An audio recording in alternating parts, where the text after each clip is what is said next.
que vuelven a sus criaderos los canarios y necesitan de, necesitan de una recuperación que les va a llevar seguramente unos cuantos días.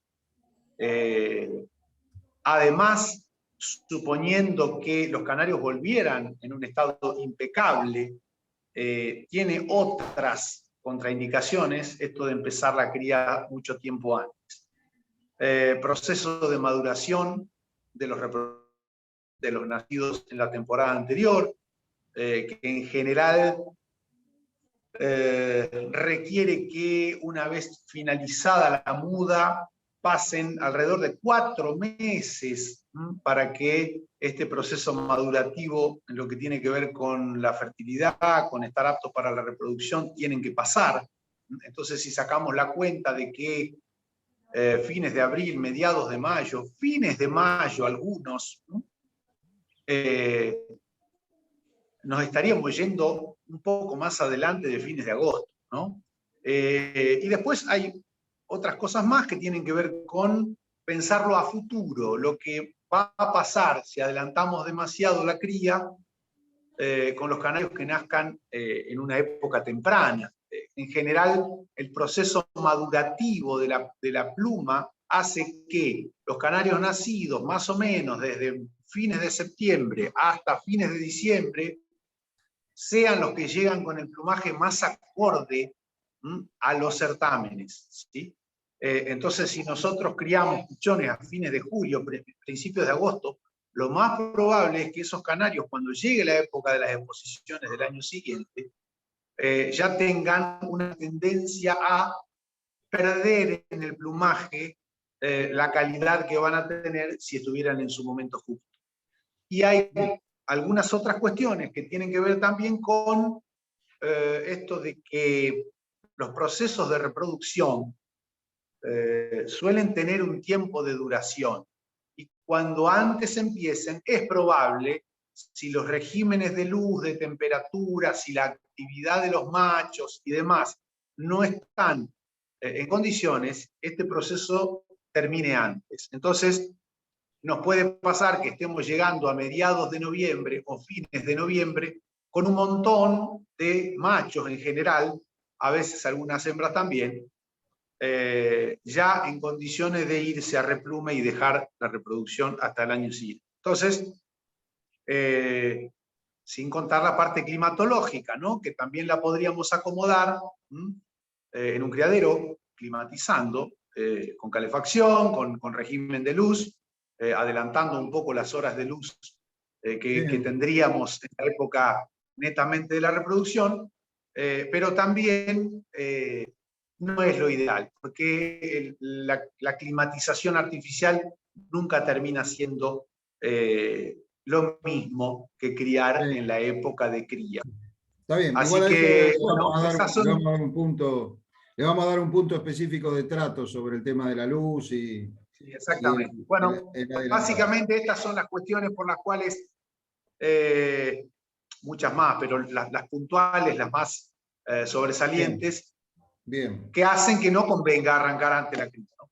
Bien, entonces, como dijo Rodrigo, en esa especificación le dice tratar el tema porque, bueno, en muchos lados lo he visto y nos ha pasado a todos tener esa ansiedad y es muy bueno recordar sobre la madurez. Bueno, exactamente todo lo que dijo. Así que, en resumen, no adelantarse, no correr. La preparación debe ser la misma que todos los años.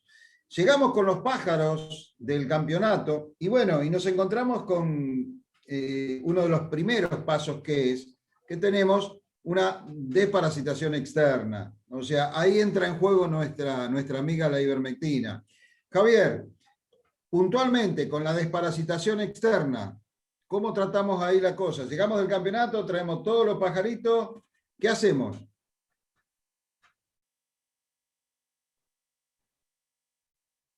Desmutate, Javier, estás mutado. Ok. Listo, ahí está, buenas noches. Bueno, sí, es un punto interesante porque justamente, aún no habiendo tenido últimamente campeonatos, la mayoría de los criaderos seguramente han incorporado ejemplares nuevos. Entonces, uno no está totalmente seguro de lo que está trayendo en términos sanitarios, y la desparasitación con el tema de ivermectina pasa por dos aspectos importantes. Primero, de poder lograr eliminar de alguna manera, hacer una rutina de tratamiento con ivermectina, que algunos la hacen a través de la colocación de una gota individual con las diluciones que todos conocen de ivermectina con propilenglicol, y algunos lo están incorporando también en el alimento con una frecuencia de una vez al mes o cada 45 días. Esto no va a tener inconvenientes durante la cría de hacerlo de manera rutinaria. Lo importante con esto es mantener una buena calidad de patas, porque estamos eliminando los ácaros de la sarna de las patas, y este es un punto clave también para mantener los pájaros en condiciones, porque detrás de los problemas de higiene de pata aparecen siempre las lesiones de onicomicosis, o sea, la micosis de las uñas, y son también disparadores de los problemas de estafilococo. Y todos sabemos que un problema de pata no se soluciona en 2 días ni en 3 días, son 7, 10 días con suerte, y generalmente son los momentos en que por ahí necesitamos tener los machos en mejores condiciones, sobre todo, y no van a poder realizar su trabajo. Así que el tema de la ivermectina, para mí, para la desparasitación externa, enfocado al tema pata, es importante. No menos importante es el control del piojo chupador, ¿sí? Gran transmisor de el coccidio del canario, porque acá hay que diferenciar lo que es el coccidio del canario o el atoxoplasma, ese protozoario que comparten otras aves, con los coccidios de las gallinas, ¿sí? Muchas veces en muchos libros de canaricultura aparece como si fueran los mismos y tienen un ciclo totalmente diferente.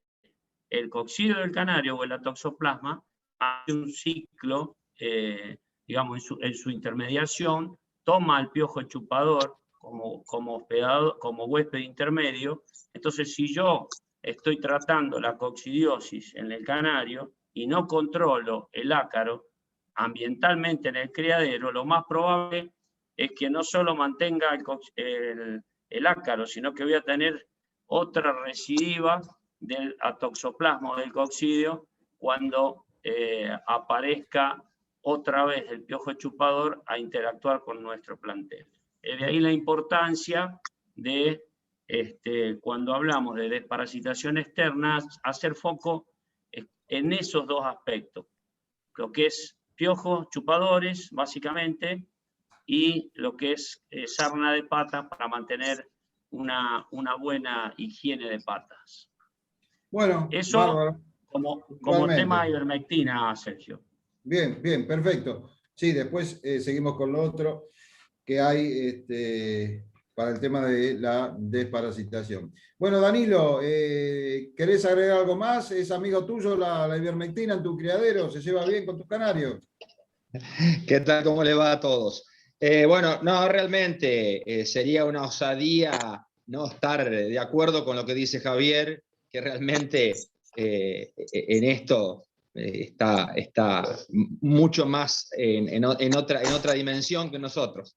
Realmente es un placer escucharlo siempre. Realmente sí, no, la ivermectina es el ABC, o es una de las patas de la mesa fundamental para arrancar bien con el criadero. Y bueno, y por ahí muchos realmente en algunos criaderos que he visitado ni se dan cuenta que tienen ese problema, grave problema, que es el piojo chupador, y que es el que ocasiona muchísimas enfermedades, como bien dijo Javier. Así que, bueno, vuelvo a repetir, es una de las patas principales.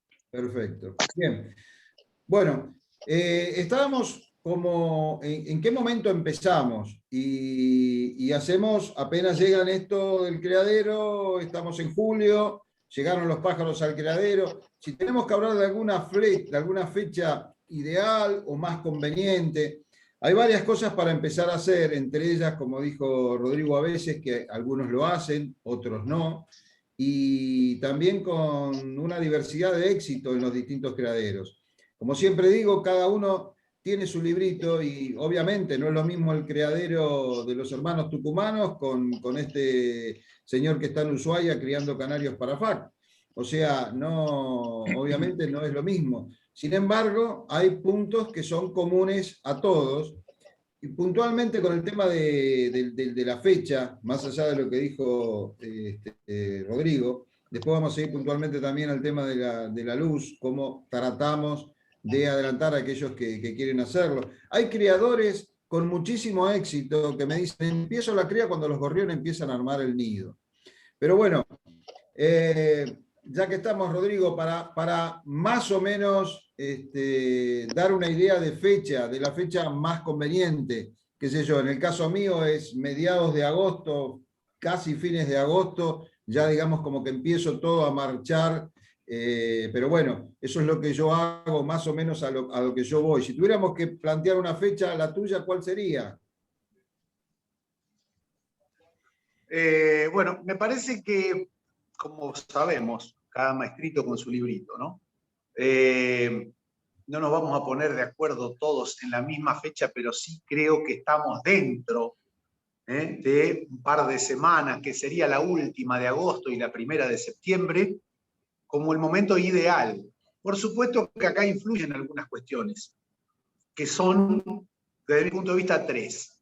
La ambiental, la parte de alimentación y la profilaxis. ¿Por qué digo la parte de alimentación? Porque dependiendo de cómo hagamos nuestra parte alimenticia, vamos a lograr que los canarios estén con más vigor antes o más tarde. Esto de la mano del ambiente, ¿no? Lo que decía antes, la temperatura y la cantidad de horas de luz por día.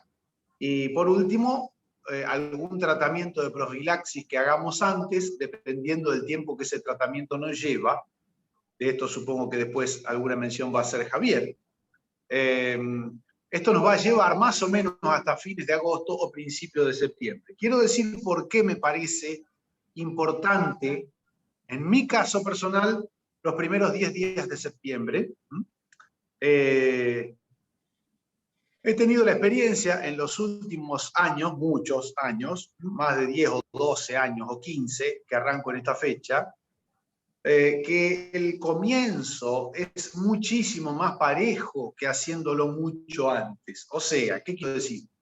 Es bastante probable que si hacemos las cosas como corresponde, no tengamos ningún problema anterior de que las hembras se larguen a poner huevos solas en la voladora. Vamos a reducir bastante el problema de infertilidad por no estar en celo los machos, debido a que le dimos un tiempo bastante largo, quizás con alguna hora más de luz por día para que este celo se ponga a punto. Y además, no vamos a tener este desequilibrio en el comienzo de la postura de las hembras, o mejor dicho, lo vamos a reducir bastante, que sí sucede cuando se comienza antes. O sea, es mucho más despareja la puesta de las hembras, no solo en cantidad de huevos, sino en esto de que no arrancan todas juntas, y no así cuanto más tarde sea. A mí me ha tocado empezar más o menos el día 10 de septiembre, 7, 10, 12 de septiembre, y para fin de mes estar todas las canarias con huevos, ¿sí?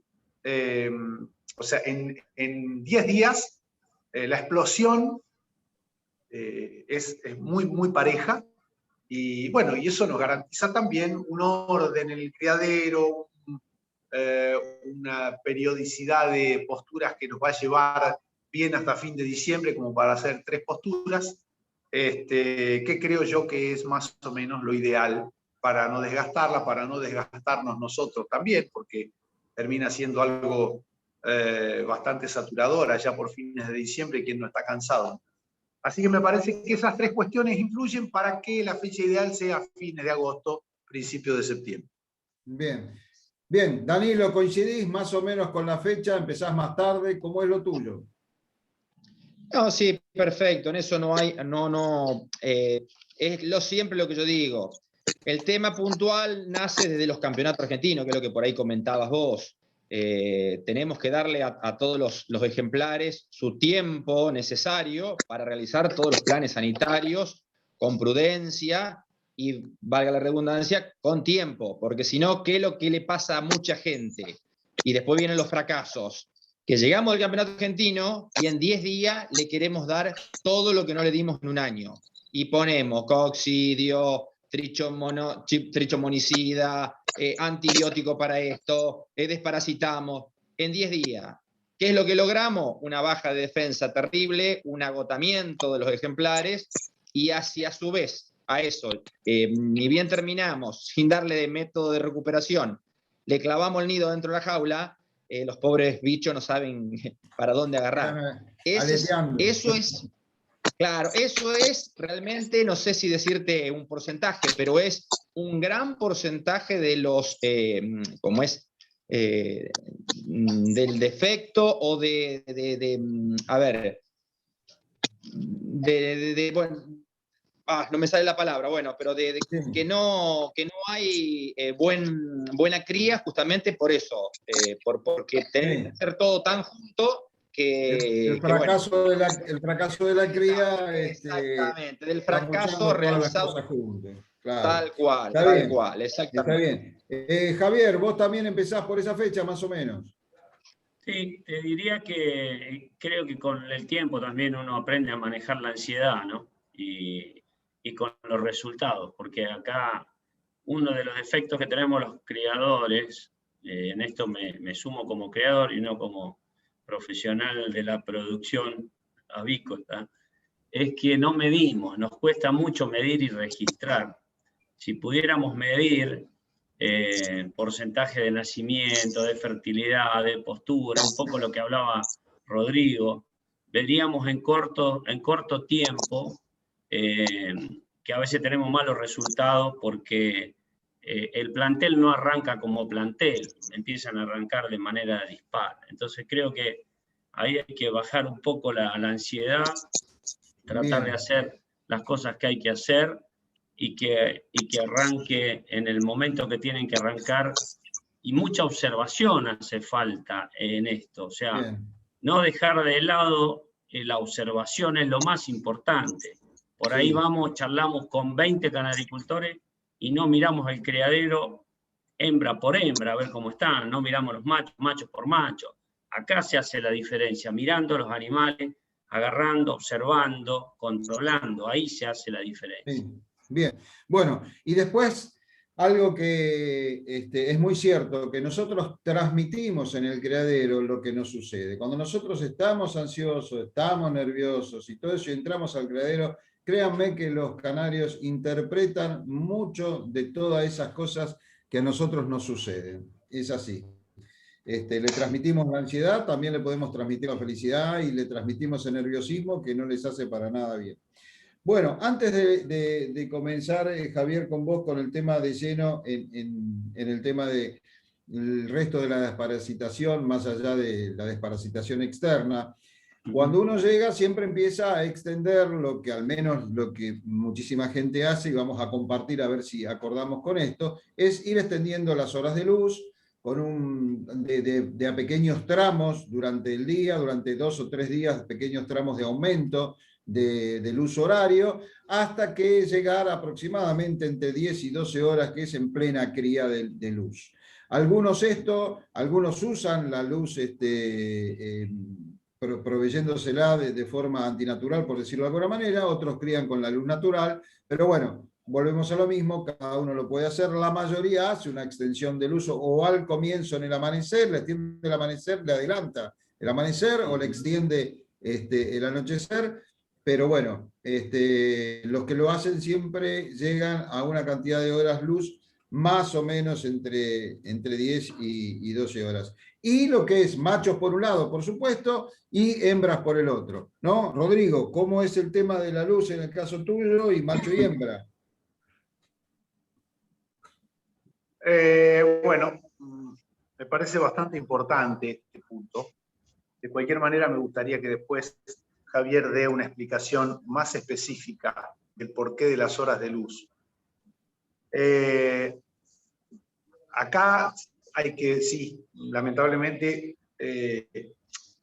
no, en general hay que amoldarse al tiempo que tiene cada uno, ¿no? Hay personas que pueden hacerlo en la mañana más temprano, hay otras que lo hacen cuando vuelven del trabajo en la tardecita.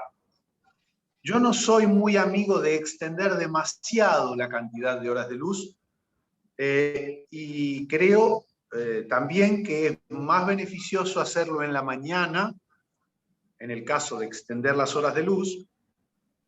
Quiero aclarar que cuanto más tarde empecemos, menos necesario va a ser extender las horas de luz, porque claramente los días se alargan y llegamos a la cantidad de horas de luz día necesarias para criar, y es bastante probable que de esa manera se pueda extender un poco más la temporada de cría hasta mediados de enero o una cosa así.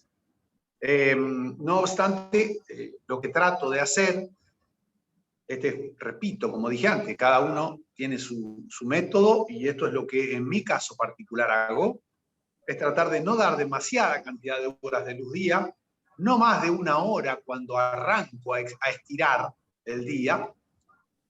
Lo sostengo durante toda la temporada. ¿Qué quiero decir con esto?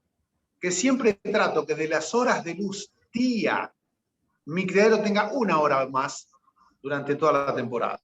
Esto es, hay que ir amoldando el horario en que se enciende la luz, más o menos cada 15 días, o una vez por semana, si fuera posible, estirando esos minutos que se estira el día durante una semana o durante 15 días. Resumiendo, de la cantidad de horas luz día, en general, desde principios de agosto, doy 1 hora más. No he tenido en este caso nunca problemas de que las canarias empiecen a poner huevos antes, y no separo las hembras de los machos en lo que tiene que ver con ambiente, ¿sí? Y no he tenido demasiado problema.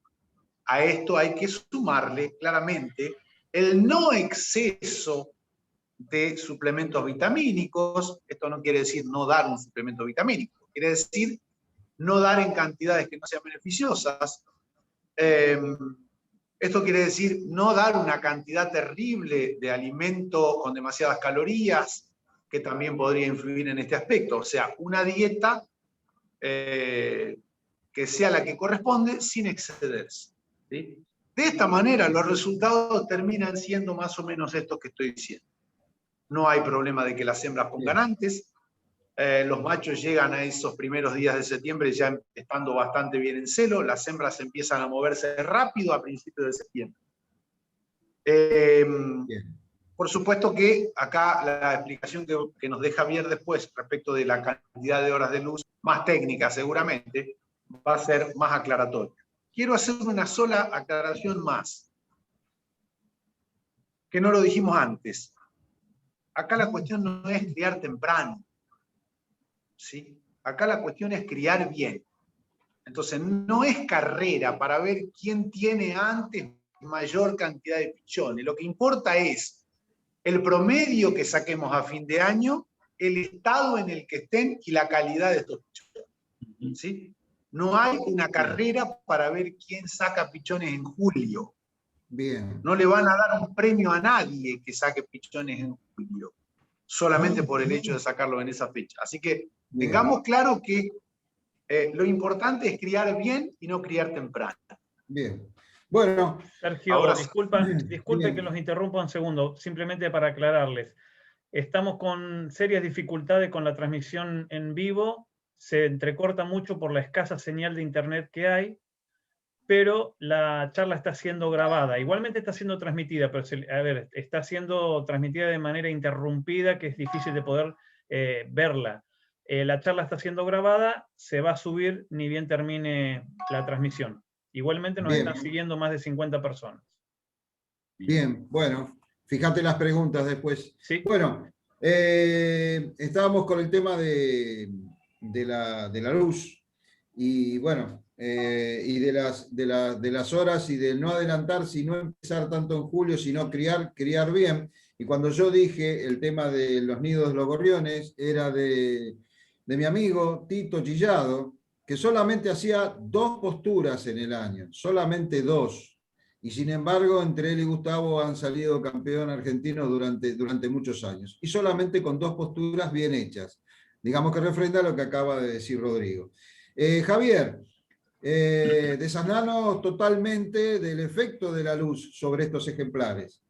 Bueno, en realidad todas las aves responden al fotoestímulo, o sea, la luz, como estímulo principal para el desarrollo de sus gónadas o su aparato genital. Y eso obviamente que se tiene que ir haciendo de manera paulatina, sobre todo tanto en machos como en hembras. Lo que sí, la respuesta que nosotros tenemos a veces de las hembras es mucho más rápido que la que tenemos de los machos. Por eso es interesante, y acá va a depender de los criaderos también, el tema de si los machos van a una sala que tenga a lo mejor una luminosidad diferente, o le vamos a agregar en alguna sala especial un poco más de luz a los machos y hacer que las hembras permanezcan en alguna penumbra, en un rincón del criadero. A veces eso es medio peligroso porque ese rincón termina siendo un lugar oscuro, húmedo, horrible, y los animales se desmejoran. Entonces cada uno tiene que, ahí sí, tener la muñeca de ver dónde está la zona con mejor luminosidad en su criadero, llevar los machos a ese sector. Yo soy partidario de agregar, pero ahí también depende de quién tiene uno manejando el criadero, quién lo acompaña, quién lo ayuda. No es lo mismo tener personal externo que entre al criadero todas las mañanas que hacerlo uno. Si yo le dejo la luz prendida, le doy el alargue en la mañana, la señora no tiene las precauciones que puedo tener yo para atender los pájaros, y cuando estamos en época de postura, me encuentro con un montón de huevos en la rejilla, producto de que por ahí la persona que colabora con uno no tiene la sutileza en el manejo del criadero que puede tener uno. Entonces ahí creo que son las cositas que también hay que tener en cuenta. Ahora, desde lo lumínico exclusivo, yo soy partidario de agregar 15 minutos por semana, digamos, al final del día, haciéndolo desde fines, digamos, casi principios de agosto, de manera paulatina, sobre todo a los machos. ¿Sí? Cuando incorporo ya las hembras a las jaulas de cría, las hembras se suman a ese plan de 15 minutos por semana hasta que logro tener más o menos una luminosidad, un periodo, digamos, completo de unas 13 horas y media. Está bien. Sí es importante acá, y lo he visto en muchísimos criaderos, la iluminación. Si ustedes me dicen a mí, si yo pongo luz de manera permanente todo el día, y en la sala de cría que yo tengo hoy, tengo que hacerlo, porque en los días de mucha de lluvia o días muy nublados, hay zonas que no permanecen con buena luz natural, y se nota mucho la diferencia de trabajo de las hembras que están en lugares en penumbra con las que están cerca de las ventilaciones o de las ventanas. Entonces, eso también es importante para tenerlo en cuenta. He visto muchos criaderos que arrancaron muy bien, pero le pusieron tanta sombra que la tercera o cuarta temporada de cría no podían criar nada porque el criadero estaba oscuro, ni bien arrancaron las enredaderas a brotar. Y eso hace... El tema de la luz. El tema de la luz fundamentalmente entonces provoca que los machos se alcen correctamente. Estamos en eso, básicamente sí, el tema de la luz es eso.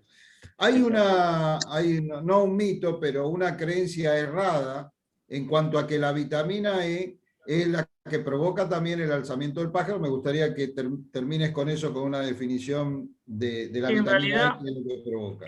Es un mito, pero también es importante. O sea, en casi todos los... en casi todas las producciones siempre se le da mucha importancia a la vitamina E como uno de los jugadores más importantes en la producción de espermatozoides, pero sobre todo en la participación en el momento de la fecundación. También lo juega el selenio como uno de los minerales orgánicos que más juega en la parte reproductiva, pero no podemos dejar de lado el resto de las vitaminas, ¿no? Bien. Yo creo que el complemento acá es lo que juega, y lo que hay que tener cuidado de no excederse, porque la vitamina E es una vitamina liposoluble que va a parar al hígado, y por ahí podemos generar sin querer algún tipo de problemas hepáticos por excesos de vitaminas liposolubles, entre Bien. ellas la E. Bien. Sergio, perdóname. Me gustaría, si Javier nos da la diferencia entre celo y fertilidad. Ahí estaría jugando por ahí el tema de la vitamina E, ¿no? Sí, sí. Bueno, en realidad, a ver, a mí lo que me preocupa generalmente en la época de cría es el estado de los machos más que las hembras, porque nos encontramos con que los machos están tan sobrealimentados que pueden tener un celo muy, muy, muy alto, demostrándolo con un canto, tratando de demostrar su territorialidad, aun cuando uno los coloca en jaulas individuales, porque si los terminamos dejando en voladoras sin querer, muchos terminan dañándose y después tienen que recuperarse. Insisto en que me preocupa más el estado de peso y la gordura en los machos que en las hembras. Digamos, tampoco la vamos a encelar con solamente vitamina E. La hembra se va a encelar en la medida que su condición sanitaria esté buena, esté en muy buen estado general. Y los machos lo mismo. Acá no aumentamos con una vitamina el celo. Esto es un conjunto. Por eso, la vitamina E, Javier, estaría más emparentado con lo que es la fertilidad del animal, ¿o no? Yo te diría que sí, en general. Hay como si fuese un mito con respecto a la vitamina E, porque participa en muchísimos procesos metabólicos, al igual que un montón de otras vitaminas y de minerales también. De manera tal que yo no soy muy fanático de que cuando viene la época de cría, tenemos que, si estamos trabajando con una base de multivitamínicos de buena calidad, con una buena alimentación, la vitamina E también la provee las materias, o sea, las materias orgánicas que le damos en nuestros alimentos, y son naturales, no tienen muchísima posibilidad de llegar más biodisponible que de otra manera. Entonces a veces uno juega con esto, con agregarle y agregarle y agregarle y agregarle, y finalmente no marca mucha diferencia, ¿no? Por eso estas cosas hay que tomarlas con mucho cuidado, porque siempre en nuestra canaricultura está la cucharadita y un poquito más de todo. Y ahí hay que tener cuidado. Bien. Bueno, Danilo, el tema de la luz, ¿cómo lo manejás? ¿Vos extendés demasiado la luz? ¿O cómo manejas la luz en el criadero? Sí, siempre más o menos como dicen los colegas. Yo, por ejemplo, también voy estirando de a 15 minutos por hora hasta llegar a las 13 horas. Igual que Rodrigo, no separo hembras de machos y prácticamente las hembras nunca se adelantan. Lo único que sí, también tomando el consejo de Javier, los machos en voladoras, porque yo, si bien por ahí pecos de tener pájaros bastante obesos, entonces tengo uno de los problemas míos es que los pájaros se pasan de peso muy, muy fácil. Así que los machos en las voladoras y las hembras de a 3 o 4 en las jaulas de cría permanecen perfectas. Y prácticamente sí, trato de dar unos 25 o 30 días de luz, o sea, completando hasta llegar a las 13 horas de luz diaria. Eso me llega más o menos un mes. Con ese mes que de luz prácticamente ya llego al enyunte muy, muy bien, en óptimas condiciones, tanto las hembras como los machos. Así que prácticamente muy, muy parecido al resto. Bien. Para cerrar, porque tenemos dos temas principales que terminar de desarrollar, que es la alimentación. durante la cría y obviamente el plan de desparasitación. Ya estamos ahí con las hembras en la jaula, los machos en voladora, hay quienes ponen los machos en jaula, las hembras en voladora y después, pero bueno, la mayoría hembras en jaula, machos en voladora, se van alzando, ya dijimos lo que es la desparasitación externa, nos quedan dos temas fundamentales que es la alimentación y la desparasitación, el plan sanitario básico de desparasitación, que lo vamos a tocar, digamos, Javier va a dar unas indicaciones básicas, pero que no vamos a profundizar tanto. ¿Por qué? Porque sería tema de otra charla en otro momento, que lo vamos a hacer particularmente de ese tema. Con respecto a las horas de luz, y sintéticamente quiero que me respondan, mucho se refiere en el atardecer, el estirar la luz en el atardecer, al tema del embuche. Porque es un tema que da para una discusión, es un tema como para que lo maneje Jorge Rial en una mesa redonda, pero el embuche da para mucho. Yo solamente le digo que uno de los 3 criadores o uno de los 3 criaderos más grandes de la Argentina embucha 3 veces al día. Rodrigo, el embuche, sintético, no discutamos, tratemos de dar lo que nos parece sintéticamente. Sí. Si tu pregunta es si yo en mi criadero embucho, hace ya 5 o 6 años que no toco un pichón. Y he sido un embuchador, como vos decís, de 2 o 3 veces por día durante mucho tiempo, hasta que me di cuenta que no había diferencias. Creo, esto es una opinión personal, que mucho tiene que ver la ansiedad y el miedo de que la canaria no haga su trabajo a la hora de embuchar. Yo no he notado diferencia y sí he notado una diferencia de salud en los pichones que se crían. ¿Sí? O sea, todo aquello que se cría tiene una sanidad que no depende del embuche que le hemos estado dando, ¿no? Creo que se crían más fuertes. Hace 5 años que no toco un pichón. Bien. Javier, ¿embuchamos sí o no? ¿Y por qué? No, yo no embucho, la verdad soy muy amante de lo natural y cada día me estoy inclinando más a tratar de meter menos la mano en las cosas que lo pueden manejar la naturaleza. Bien, bien. Danilo, ¿embuchamos sí o no y por qué? No, ya también hace mucho, pero mucho tiempo que yo no embucho y realmente, de lo que siempre digo, cuando la cría viene bien, el embuche ayuda muchísimo y cuando viene mal, no solucionas nada. Entonces, con esa definición, no hay mucho por hacer. Obvio que si uno quiere embuchar para revisar los pichones y uno goza del embuche, cuando la cosa viene bien, uno goza del embuche, eso es lo que yo me he dado cuenta. Cuando vos la cría viene espectacular, ¿cómo?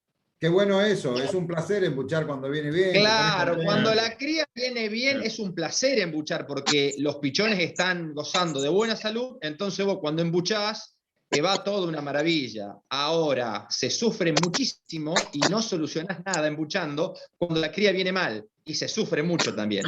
Entonces, yo creo que comparto lo que dicen mis colegas, más lo que dice Javier, lo natural es lo natural y da el mismo resultado. Bien, bueno, me voy a tomar el atrevimiento, Marcelo, de preguntarte, porque es importante que quisiera saber, ¿el embuche sí o no y por qué? Hola, buenas noches. Bueno, yo hace 9 años que no embucho y probé en el medio de volver a embuchar y no, me quedo con no embuchar. Hay un tema también para sumarle, que si un pichón está enfermo y nosotros vamos y lo embuchamos, contagiamos al resto. Tenemos que tener mucho cuidado y puede ser más perjudicial todavía embuchar que no hacerlo. Si yo sé que una hembra no va a dar de comer o que viene de mala genética, paso el pichón antes de que nazca. Y qué mejor que la hembra que le da de comer, que le pasa defensas, enzimas digestivas, con la temperatura justa. Nada, no podemos comparar si todo funciona bien. Y si yo sé que la hembra no va a criar o que tiene algún problema, paso el pichón antes de que nazca. O sea, paso el huevo. Lo paso ya desde huevo. Bien. Que eso también, hay hembras que incluso tienen problemas en la postura con la incubación, que se levantan antes, entonces hay hembras que ya sé y los paso de antemano. Si por ahí que nosotros querramos tratar de ayudar a, este es eumo, por decir algo, entonces lo voy a embuchar. No, preferible sacar el huevo y ponerlo a una hembra que críe, que incube bien, y van a ser mejor. Bien, Marcelo. Bueno, Cristian, cerramos con vos. ¿Embuchamos, sí o no, y por qué? Ya que estás.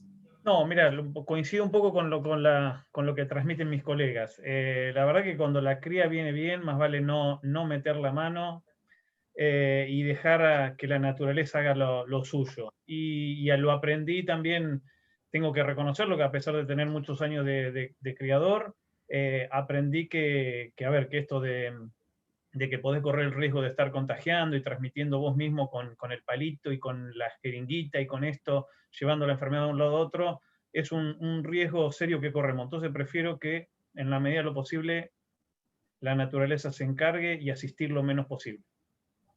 Bien, bueno, bárbaro.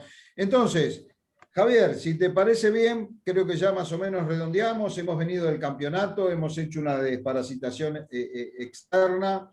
Nos quedaría ver si vos resumís un poco de qué es una limpieza general, con qué lo hacemos, más allá de lo que vimos de la ivermectina, para meternos de lleno en un plan sanitario, precría, algo sintético como para que uno tenga una idea. Después de cada una de esas cosas, uno va a desarrollar preguntando siempre a un profesional, esto está de más decirlo. Así que si podemos ver el tema de lo que es el resto de una desparasitación básica, de los puntos que vos creas necesario no olvidar, ¿no es cierto? Bien, así bien. Que, bueno.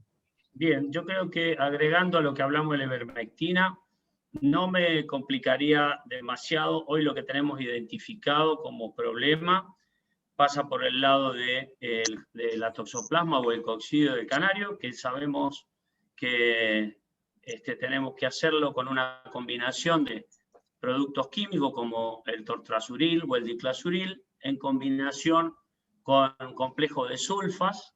Esto se hace prácticamente durante casi termina siendo 20 días, pero es necesario hacerlo así para poder pegarle a todo el ciclo que tiene el toxoplasma dentro del canario, siempre acompañado de un buen control de ácaros, ¿no? Y por el otro lado, algo que hemos visto, y en alguna charla yo lo dije, el tema de la tricomona está instalado. Lamentablemente no le hemos podido aislar en pureza, pero sí hemos podido ver que hay lesiones que son muy compatibles con su presencia y que son justamente controladas con una medicación especial que viene de la mano del metronidazol. Por lo tanto, considero, y con charlas que he compartido con otros colegas de otros lugares del mundo, ellos la tienen identificada, nosotros todavía no la hemos identificado, pero creo que las tenemos presentes, el más o el menos, en nuestros criaderos. A veces se exacerba un poco más cuando tenemos campeonatos, porque pasa muy fácilmente de aves silvestres o de ornamentales a los canarios. Entonces creo que vale la pena hacer tratamiento para tricomonas con los productos que hoy conseguimos en el mercado, como el caso de metronidazol, en las dosis que los laboratorios que la fabrican la aconsejan, ¿no? Yo creo que eso termina siendo lo básico. Hay muchas otras cosas que pueden depender de cada criadero y tendrán la posibilidad de tener el asesoramiento de algún profesional que los oriente más. Cuando vos dijiste algo recién, me pegó, cuando dijiste la limpieza. Yo me acuerdo siempre de recibir llamadas preguntándome con qué antibiótico limpio mis canarios. La verdad que en términos de limpieza, la única limpieza que habría que hacer es en el criadero, no en el canario, porque con antibióticos nosotros no podemos limpiar ningún canario, necesitamos que nuestros canarios entren de la mejor forma en la cría, con su flora intestinal lo más equilibrada posible. De ahí la importancia de comenzar con la alimentación que vamos a dar en la época de cría un buen tiempo antes para que esa flora, si yo estoy agregando materias primas que no las usaba, se vaya adecuando a esas materias primas y no genere trastornos justo en el momento que nacen los pichones. Por lo demás, en términos de plan sanitario general, no me extendería más. Serían a lo mejor abordar patologías puntuales de algunos criaderos. Sí, por ahí podría ser interesante incorporar como preventivos durante todo el año, de manera escalonada, estos productos como inmunomoduladores, que con muy buen criterio los ha desarrollado nuestra colega Roxana Matielo, que vienen dando resultado cuando uno hace una evaluación de la sanidad del criadero, ¿sí? O sea, a mí muchas veces me preguntan, bueno, sí, pero estos son vacunas, no son vacunas. En realidad son inmunomoduladores que tienen por momento la posibilidad de enfrentar al sistema inmune de nuestras aves con partículas, componentes, proteínas de varios patógenos que están en nuestros criaderos, y de esa manera los canarios levantan defensa contra esos patógenos. Quizás no son del todo específica la respuesta, pero sí es amplia y con un cierto grado de protección importante.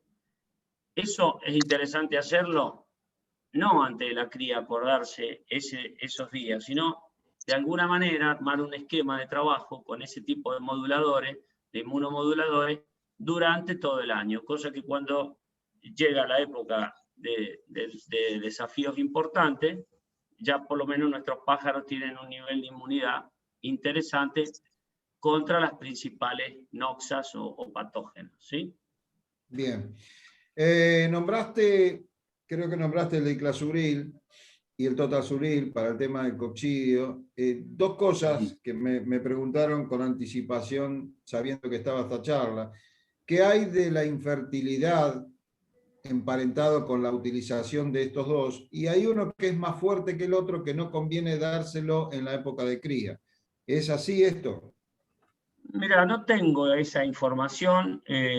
Tengo muchos criaderos que usan indistintamente uno y otro sin ningún problema de fertilidad. No lo tengo registrado de esa manera. Yo lo uso de manera a veces alternada a uno y a otro, por una cuestión de que suelen generar resistencia a veces hacia alguna de estas drogas, los coccidios, y es una forma de preservarlos a estos productos químicos, a estas moléculas, por más tiempo. Pero no tengo bibliografía, digamos, importante, contundente, que me indique una pérdida de fertilidad, y de hecho muchísimos criaderos que veo vienen haciendo estos esquemas con el uso de estos productos y no hay registro de problemas, ¿no? Nombraste recién de llegar a la época de cría con una flora intestinal con una buena performance. Y nombrás a un prebiótico. Nombrás prebiótico. Sé que vos tenés una visión particular de los probióticos. ¿Hay algo que quieras decir sobre los prebióticos para ver en forma para doña Rosa cómo hacen prebiótico, cómo le da al pajarito el prebiótico para esa flora intestinal? En términos de prebiosis, ¿no? En términos de prebiosis son muchos los que se pueden estar usando. Hay muchos componentes que están basados en paredes de levaduras, ¿sí? Hay también aceites esenciales que se están usando, ácidos orgánicos. En general todos ellos tratan de alguna u otra manera de favorecer el desarrollo de la flora bacteriana sana, la normal, que es la única encargada de controlar a los patógenos, ¿sí? Entonces yo creo que pasa básicamente por ahí. Ese es nuestro mayor desafío, y a veces cuando cuando se medica por esta tendencia a medicar para limpiar, generamos nosotros ese desequilibrio en la flora bacteriana que después lleva un tiempo importante volverlo a poner en su lugar. Yo no digo que no hay que medicar, pero la medicación tiene que ser criteriosa y apuntada a algo en especial. Pero a veces los criaderos están bárbaros y de golpe dicen, no, voy a pegarle una pasada con enrofloxacina o con amoxicilina una semana para limpiar. Y si los pájaros estaban en perfecto estado, el gosteo era perfecto, ¿por qué tirar y desperdiciar una herramienta tan importante que la podría usar en un momento de problemas serios, ¿no? Bien, bueno, comenzamos la ronda. Rodrigo, no sé si vos tenés alguna pregunta, algún asterisco sobre este tema de la desparasitación. Sí, justamente, diste en la tecla. Yo quería pedirle a Javier, si quiere y puede, y cree que es conveniente, hacer alguna mínima mención respecto de dos patologías bastante frecuentes, por lo menos en la dialéctica de estos últimos tiempos, y seguramente en la mayoría de los criaderos también, que son los micoplasmas y la megabacteria. Bueno. Con el tema del micoplasma pasa algo que lo he contado muchas veces. Creo está descrita en la bibliografía la presencia de micoplasma en aves en paseriformes, como el caso de los canarios. Yo creo que nosotros en las exposiciones compartimos muchísimo. No tenemos posibilidad de tener criaderos totalmente aislados. Y yo sospecho que la presencia del micoplasma está porque cuando hemos tenido sintomatología de tipo respiratoria, con algunos problemitas oculares en forma conjunta con ese problema respiratorio, ha respondido muy bien a los micoplasmicidas específicamente. ¿Tá? Entonces, insisto, el único inconveniente que tenemos acá es que poder llegar a aislar el micoplasma cuando hay un cuadro realmente definido involucraría tener que tomar 10, 15 o 20 canarios para llevarlos al laboratorio y tratar de hacer el aislamiento o el diagnóstico por PCR de un material que habría que sacarlo con muchísima rapidez, conservarlo con extremo cuidado y sería extremadamente caro. Lo quisimos hacer en una oportunidad y lamentablemente el laboratorio, como tantas veces, te puede decir no lo encontramos. Sin embargo, a la medicación específica el criadero respondió y muy bien. Yo creo que vale la pena observar el criadero y si los problemas respiratorios son muy frecuentes y se mantienen y se hacen persistentes, a veces una terapia con micoplasmicida puede ser una herramienta para intentar ver si eso disminuye, ¿sí? Por otro lado, los micoplasmas se sabe que tienen su injerencia en el aparato reproductor, sobre todo de las hembras, porque tienen afinidad por el oviducto, y ha habido muchos casos, esto se ha estudiado mucho más en avicultura mayor, de respuesta de mayor cantidad de huevos puestos por hembra cuando se medican con micoplasmicida en aquellos lotes que hay presencia de micoplasma, ¿sí? Entonces, yo creo que eso tiene que ser bien observado por alguien que tenga un criterio un poco más amplio, clínico, veterinario, o en forma conjunta compartir la información con el criador y de ahí tomar la decisión si vale la pena o no hacer un tratamiento con un micoplasmicida, ¿sí? Y lo de la megabacteria quizás es algo que yo recuerdo hace 30 años, el doctor Panettiere, que era uno de los fundadores o de los técnicos más importantes que tuvo Laboratorio Ruminal, él ya hablaba de la megabacteria en aquel momento como una expresión diferente de la cándida, de un hongo, que toma una forma vegetativa, una oportunidad en el tubo digestivo ante una situación dentro del tubo digestivo favorable, la tipa crece y tiene la posibilidad de transformarse en una estructura que no tiene el tamaño de una bacteria normal, sino que es más grande, por eso se lo denomina megabacteria. Hoy ya toma otro nombre en la literatura científica, pero termina siendo un germen que es muy común encontrarlo dentro de la flora en cantidades equilibradas. La bibliografía reciente, la que se viene viendo en los centros de investigación de ornitología, justamente apuntan al control de la megabacteria, tratando de mantener equilibrada la flora normal de las aves y no tratando de combatirla con antibióticos.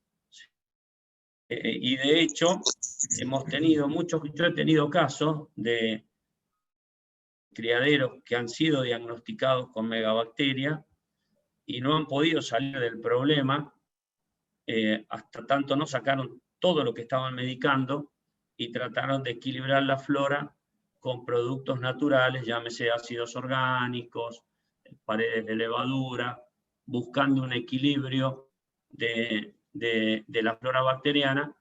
Ha ayudado también con mejorar el bienestar de los animales, porque también esto se puede alterar por un criadero demasiado tapado de pájaros, ¿no? Con un hacinamiento muy grande que genera una situación de mal vivir de las aves que impacta obviamente en su estado sanitario. Pero, insisto, creo que hoy hay una tendencia a creer que en un análisis coproparasitológico me tiene que aparecer 0 megabacteria para yo poder arrancar la cría, cuando en realidad uno ve esos criaderos y están perfectos. Y si esos criaderos están perfectos, ¿por qué tengo que ir yo a tratar de barrer eso si la propia flora intestinal puede controlar quizás ese microorganismo que puede ser hoy parte de la flora? Bien, bueno, Danilo, ¿tenés algún asterisco sobre este tema? No, está perfecto. De la mano de Javier, no hay mucho más por agregar. Bien. Bueno, Cristian, tenemos 3 preguntitas por ahí. ¿Algún tema que hemos desarrollado puede ser de nuestros colegas canaricultores? Sí, Sergio. A ver, en realidad son temas desarrollados, quizá vale la pena aclarar algunas cuestiones. Por ejemplo, acá pregunta Leandro, para Javier, ¿es conveniente vacunar utilizando Multivac 15 días antes de la cría? Si bien Javier lo desarrolló, por ahí está bueno volver a reafirmar el concepto. Bueno, generalmente todo lo que es vacunación genera un estrés, porque de alguna manera el organismo tiene que reaccionar para generar una respuesta inmune a eso. 15 días antes de arrancar la cría, si él se refiere hoy, estamos más que bien, porque todavía no va a tener pichones hasta dentro de un mes. Yo no veo ningún inconveniente de hacerlo. Ahora, lo interesante es poder trabajar el plantel durante todo el año con ese criterio de ir levantando la inmunidad de todo el plantel, ¿sí? Acá hay que retirarse muchas veces de lo individual y ver la población. Y este tipo de productos apuntan a eso, a ir generando paulatinamente una inmunidad de todo el plantel, pero con aplicaciones periódicas a lo largo de todo el año. Bien, otra pregunta. En caso de no, acá pregunta Sergio, en caso de no disponer el Ivomec diluido con algún otro líquido, si se puede suministrar puro o con qué se lo puede diluir. Y lo que pasa es que el propilenglicol es un alcohol, digamos, que puede disolverlo bien. Si ustedes por ahí lo intentan hacer hasta hasta con aceite o con agua, va a ser muy difícil que digamos, la solución del Ivomec pueda incorporarse. Es complejo. Yo diría, de última, tratar de colocarlo puro, pero ahí se hace más difícil a veces que llegue a todo el pastón, ¿no? En el caso de los que lo preparan en el pastón. Yo no veo hoy que haya mucho inconveniente en encontrar el propilenglicol en farmacias, como para aquellos que lo quieren incorporar dentro del pastón, lo puedan estirar un poco para ponerlo en el pastón, ¿no? Más o menos las dosis que hemos estado trabajando, depende si estamos hablando del Ivomec, justamente la marca registrada de Merck, más o menos con 1 centímetro, tranquilamente eso podría alcanzar para 100, 150 pájaros sin problema. Sobrado está. Hay gente que utiliza un poco más, justamente porque a lo mejor quiere garantizar la dispersión después en el pastón que prepara. Son drogas muy seguras, muy seguras. Este tipo de moléculas están aprobadas para que nosotros cometamos a veces barrabasadas en términos de errores de medicación y aún así no generan inconvenientes. Así que eso queda un poco también a criterio de cómo pueden manejar y cuántos pájaros van a dar, van a medicar y cómo lo van a hacer. Yo digo, si los criaderos son chicos, por ahí conviene más la gota individual y punto. De paso le pegan una miradita, revisan, hacen patas, trabajan las patas, cortan las uñas. Ahora, si los criaderos son muy grandes, por ahí lo pueden incorporar en la pasta, ¿no? Bien, Bueno, otra pregunta, Sergio. Disculpa, Cristian. Sí, Disculpa. Para Javier, justamente, que va a ser importante, ¿cuánto antes de la cría podés utilizar el Ivomec o durante la cría se puede usar el Ivomec? No hay bibliografía que hable de inconvenientes de fertilidad con el Ivomec. Lo puede usar antes y durante, tranquilamente. Bueno, Cristian, tenemos una más por ahí. Transmito una más que tiene que ver con cuestiones por ahí sanitarias que Javier nos puede ampliar. Acá preguntan Nacho de ACOT, de la Sociedad de Tucumán, ¿qué tipo de desinfectantes ambientales recomiendan utilizar? Y si están utilizando, ¿qué tipo de resultados les está dando? Desinfectantes, ¿no? Desinfectantes. No estamos hablando de acaricidas, ¿no? No, y desinfectantes ambientales, podés jugar con amonio cuaternario, podés jugar con glutaraldehído, podés jugar con... Hay un viricida muy importante de nombre comercial llamado Virkon o Virex, que es el monopersulfato de potasio, pero para casos extremos, ¿sí? Con los desinfectantes más comunes hoy, cloruro de amonio, el cloruro de benzaconio, amonio cuaternario o glutaraldehído es más que suficiente. Siempre teniendo en cuenta que antes de una desinfección hay que lavar, hay que limpiar para sacar la materia orgánica, ¿sí? Y obviamente no esparcirlo sobre los pájaros, ¿tá? Bien, después, bueno, Sergio, hay un par de preguntas más relacionadas a la cría que las dejamos al final. Dale, y junta alguna más si queda. Sí, sí. Bueno, un tema que no tocamos fue el tema de la alimentación. Yo soy un convencido, y creo que mis colegas van a coincidir, que el tema de la alimentación, como otros muchos temas, es un tema de todo el año. Es imposible poner la hembra ahora a fines de agosto, ponerla en condiciones. O sea, la conchilla se la tenemos que dar en marzo, por decir algo. Y tenemos que empezar con todo, alimentación, bizcocho, etcétera, etcétera, y los cuidados necesarios. No podemos prepararle, y creo que ahí Rodrigo, Javier lo dijeron al pasar. Entonces, venimos del campeonato, empezamos la cría, veníamos con una alimentación para nosotros general, que es la mezcla ya clásica que conocemos. Le damos un poquito más de algo, un poquito menos de algo en cuanto a la semilla. ¿Qué pasa con el bizcocho? No sé, Rodrigo, si conoces algún buen bizcocho. Si no, bueno, buscaremos. Y alguna otra cosita más. Rodrigo, ¿qué hacemos con la alimentación? ¿Por dónde empezamos? Bueno, lo dijiste recién, lo hemos dicho a lo largo de la charla, la alimentación es 365 días por año, ¿sí? Pero es simple, tiene que ser de buena calidad, ¿sí? La semilla tiene que ser de la mejor calidad que podamos conseguir. Es un tema riesgoso, quizás después Javier haga alguna mención al respecto. Se suele dar que hay algún problema en los criaderos por la calidad de la semilla, pero hay, sí, también productores y marcas de semilla que tienen una rotación importante y es bastante garantida la calidad, el origen de donde se consigue esa semilla. Entonces, por ahí, por ese lado, buscar siempre que sea lo más segura posible. La variedad de la semilla también es importante. Estábamos acostumbrados a usar alpiste, colza y avena pelada.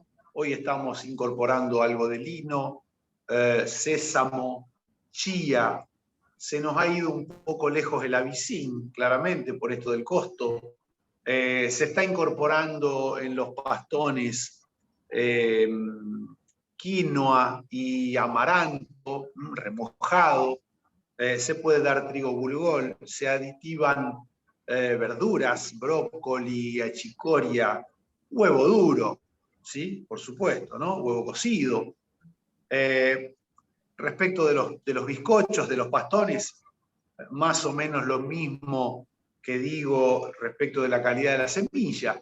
No soy muy amigo, y esto va claramente en contra de alguna persona que conozco, de dar una cantidad excesiva de pastón, ¿sí? Yo pongo siempre este ejemplo. Si nosotros somos invitados a un banquete en el cual hay una mesa de 15 metros de largo, repleta de comida, no vamos a poder comer más que nuestra porción o un poquito más, ¿sí? O sea, comemos una determinada cantidad de alimento y los canarios, que son mucho más instintivos que nosotros, comen su porción. Entonces, por ahí es un error tratar de que coma una cantidad de alimento diaria que generalmente es el doble, el triple, el cuádruple de lo que él come. Entonces, no nos hagamos problema porque no come una cazuela de pastón por día. No, claro, no la va a comer. Es imposible. Entonces, fundamentalmente la calidad de la comida es lo que me parece que es más importante. Cuando empiezo a preparar los canarios para la cría, que ahí es donde por ahí se potencia un poquito esta alimentación que ya veníamos dando con anterioridad, por supuesto se agregan algunas semillas oleaginosas que le pueden levantar un poquito la proteína, algunos aditivos polivitamínicos, minerales, aminoácidos, porque hay una percepción en el plantel, fundamentalmente en las hembras, de que algo está pasando en la alimentación y seguramente las prepara de otra manera para encarar la época que viene, siempre que hayan estado muy sanas y bien alimentadas el resto del año. Bien, bueno, Danilo, ¿cómo venimos con la alimentación y el bizcocho? ¿Llegamos del campeonato y cómo le estamos dando? Sí, perfecto. El tema de alimentación, justamente como bien dice Rodrigo, la alimentación es todo el año. No podemos compensar después con productos antibióticos y vitaminas lo que damos o los deficientes que tenemos en la alimentación, por eso es tan importante. Y también después le vamos a pedir a Javier que haga hincapié en la parte digestiva. ¿Por qué? Porque si bien por ahí nos vamos siempre por los cocinostáticos, por los antibióticos, siempre desprotegemos también lo que es hígado, lo que es la parte de buenos digestivos. Entonces, eso es fundamental. Tengamos en cuenta que nosotros cuando estamos mal digestivamente no tenemos ganas de levantarnos de la cama, no tenemos ganas de comer, y una hembra que esté indigesta justamente va a ocasionar eso, va a ocasionar que no tenga ganas de levantarse del nido, que no alimente bien los pichones. Entonces es de suma importancia agregar a todo lo que hemos dicho, la buena alimentación y todo, buenos digestivos. ¿Para qué? Para que nuestras aves estén bien digestivamente, que eso es lo importantísimo. Que se sientan apetitosos y todo eso. Bien. Bueno, Javier, Bien. ¿qué opinamos sobre la alimentación? Llegamos, tenemos que empezar a darle. ¿Qué hacemos con la semilla? ¿Qué hacemos con el bizcocho? Qué flor de capítulo, es para otra charla, pero Sí. en términos generales yo digo que primero buena calidad de semilla, y la buena calidad de semilla no significa solamente el buen proveedor, sino si le pudiéramos hacer algún control, sobre todo de micotoxinas, generalizarlo o hacerlo un poco generalizado analizarlos, quise decir, a través de las sociedades. Por ahí las sociedades pueden armar un esquema de compra para poder, con el volumen que compran, pagar un buen análisis de micotoxina y por lo menos saber qué es lo que estamos comprando, porque la mayoría de las veces el proveedor no se va a hacer cargo ni del análisis ni de la devolución si el análisis dio alto contenido, pero por lo menos a uno lo previene para ver qué colocamos como secuestrante o para manejar ese problema. Ese es un punto. Otra maniobra importante que yo veo, hay criadores que realmente ganan tiempo ventilando la semilla con la frecuencia que hay que ventilarla, digamos, para poderle dar a los canarios una semilla más ventilada, ¿sí? Muchos de nosotros, así como recibimos la bolsa, así la usamos y ventilamos cuando sacamos la semilla de los comederos una vez por semana a las tolvas, y ahí ventilamos, pero no ventilamos antes de dársela. En fin, ahí hay maniobras importantes que hacen la diferencia. Y con el resto de la parte nutricional, creo que los pastones y lo que incorporemos en el pastón, mientras más variado sea, aquellos que incorporan brotes de algunas semillas, aquellos que incorporan semilla hervida para darle un poco de contextura, darle humedad, en la medida que lo hagamos variado y que lo hagamos con una suficiente anticipación para que las canarias hagan su adaptación de flora, y eso va a ser lo mejor para los pichones. Y el mejor indicador de que el pastón que estoy preparando está bien es que sea apetecible, ¿sí?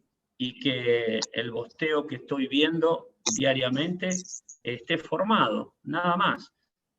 No haría mucho hincapié en agregar tanta cosa para levantar la proteína, que sí que tengo que llegar a tantos puntos de proteína, porque mientras más proteína, finalmente la canaria le va a dar una mezcla de lo que ella come, que fue todo lo que le ofrecimos nosotros, más parte del contenido de la descamación de su buche y lo que tenga ella para aportar en términos de enzima digestiva y las bacterias que ella misma tiene en su tracto digestivo.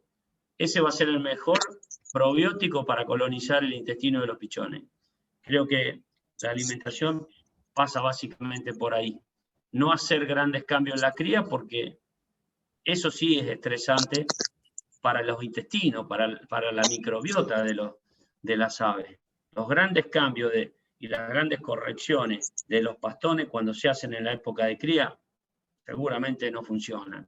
Todo lo que uno quiera probar, hágalo antes, bien lejos en el tiempo, antes de entrar en la época de cría. Ahí hagan todas las pruebas que quieran hacer con los pastones, pero antes de la cría establezcan un buen pastón que sea apetecible 15, 20 días antes de comenzar la cría, y ese va a ser el pastón que tiene que correr durante toda la temporada.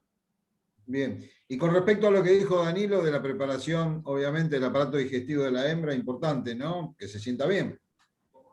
Bueno, sí, de hecho hay algunos productos en el mercado que funcionan como estimulantes de la función hepática. Eso es interesante porque siempre la mayor actividad de la hembra para poder alimentar los pichones le genera una demanda de nutrientes mayor, y eso de alguna manera es una sobrecarga para ese aparato digestivo que necesita comer más para poder suplir la demanda que tiene en el nido. Y esa demanda obviamente genera un mayor trabajo de todo el tubo digestivo. Algunos productos naturales generan una ayuda al aparato digestivo, sobre todo al hígado, y protectores hepáticos, la verdad, si lo quieren usar durante toda la temporada de cría, sería una herramienta muy, pero muy útil. Más en estas épocas cuando vemos que nuestras semillas tienen un desafío alto de micotoxinas. Entonces, cuando uno habla de micotoxina, no solamente hay que apuntar a tratar de controlar el tema con secuestrantes, sino también proteger el hígado de la acción de esas micotoxinas también. Entonces, hoy un protector hepático, ponerlo desde antes del comienzo de la cría y dejarlo correr, perfecto. Bien. Bueno, con respecto al colectivo de detractores de la avena, ¿qué hacemos? ¿Les hacemos caso? ¿No les hacemos caso? Hablando de semilla. Al colectivo de detractores de la avena. No, de los detractores de la avena. Sí, sí, sí, sí. Bueno, es que hoy, yo te digo, toda la semilla que esté expuesta, lamentablemente los silos bolsa que se están usando en la agricultura, o sea, el objetivo fue que llegaran para suplir a los silos de material durante el tiempo que se necesitara para construir el silo de material.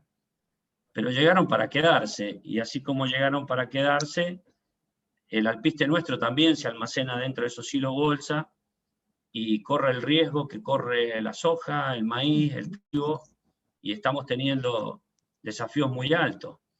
Todo aquel cereal, en el caso de la avena, que tiene, en el caso de la que usamos nosotros, que viene pelada, todavía tiene una hermosa exposición si no se almacena bien al desarrollo de hongo y de micotoxina.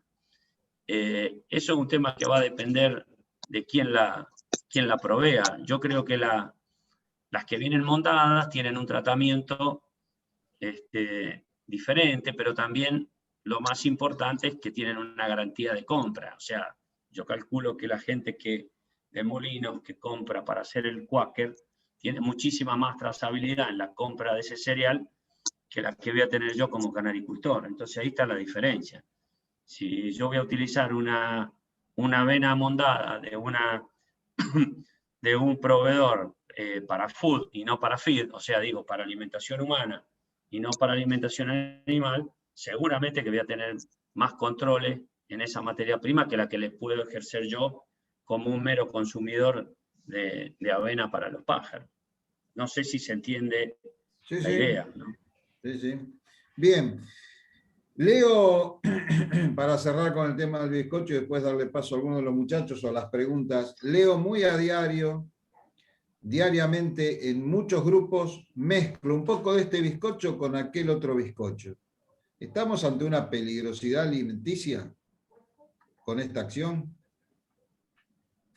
Sí, eso viene pasando de hace rato. Generalmente eso aparece porque por ahí no encuentran en uno la contextura que necesitan para poder obtener el pastón que quieren, y cuando lo mezclan con otro que tiene otra granulometría, consiguen más o menos armar el pastón que quieren. Pero la realidad es que cada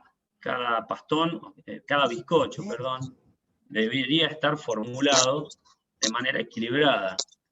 En el momento que yo mezclo dos, y eso es una lotería, porque no sé el grado de formulación que tienen y de control de formulación que tienen todos los bizcochos que están en el mercado. Pueden haber bizcochos que están hechos con una muy buena formulación de de computadora, pero después en la fábrica puede tener a lo mejor algunas variantes que al no poderlo controlar, yo no sé si realmente termina siendo lo que la fórmula dice.